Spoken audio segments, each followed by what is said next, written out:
بسم اللہ الرحمن الرحیم۔ جس طرح رمضان کے روزے ہر عاقل بالغ مسلمان پہ فرض کیے گئے ہیں، اسی طریقے سے ایک اور فریضہ جو اس امت پر رکھا گیا وہ زکوٰۃ کا فریضہ ہے، اور زکوٰۃ ایک مالی فرض اور مالی عبادت ہے۔ عام طور پہ مسلمان یہ اہتمام اور کوشش کرتے ہیں کہ اسی ماہ مبارک میں اپنے اموال کی، اپنے رزق حلال کی فرض زکوٰۃ ادا کرے، اس لیے کہ اس مہینے میں ہر چیز کا اجر بڑھا دیا جاتا ہے۔ ایک فرض 70 فرضوں کے برابر ہوتا ہے۔ اس لیے علماء نے مسئلہ لکھا کہ اس مہینے میں جس نے زکوٰۃ کا فرض ادا کیا اس کو 70 زکوٰۃ کے برابر اجر ملے گا۔ تو اس لیے چونکہ عام طور پہ اہتمام اسی مہینے میں ہوتا ہے، تو اس مناسبت سے زکوٰۃ سے متعلق جو بنیادی باتیں ہیں اس کو سمجھنا ضروری ہے۔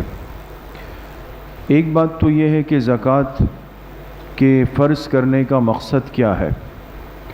اللہ پاک نے زکوٰۃ اس امت پر کیوں رکھی؟ علماء نے لکھا اس کی وجہ یہ ہے، اللہ پاک کا ہر کام حکمت پر مبنی ہے۔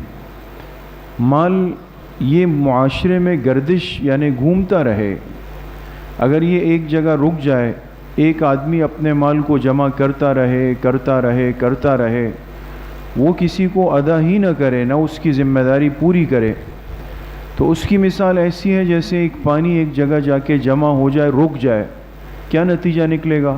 کچھ دنوں بعد بدبو پیدا ہو جائے گی۔ یا ہمارے جسم میں اگر انسان غور کرے، خون کی گردش ہوتی ہے، یہ رگوں میں خون گھوم رہا ہے، اور اسی کی برکت ہے کہ ہم الحمدللہ چلتے ہیں، پھرتے ہیں، بیٹھتے ہیں، بولتے ہیں۔ خدا نخواستہ اگر کسی جگہ کا خون منجمد ہو جائے، جم جائے، گاڑھا ہو جائے، اس کا نتیجہ کیا ہوتا ہے؟ جسم پر فالج کا اٹیک ہو جاتا ہے۔ انسان کی فطرت اس سے یہ تقاضا کرتی ہے کہ جو چیز گردش میں نہ رہے وہ نقصان پہنچا دیتی ہے۔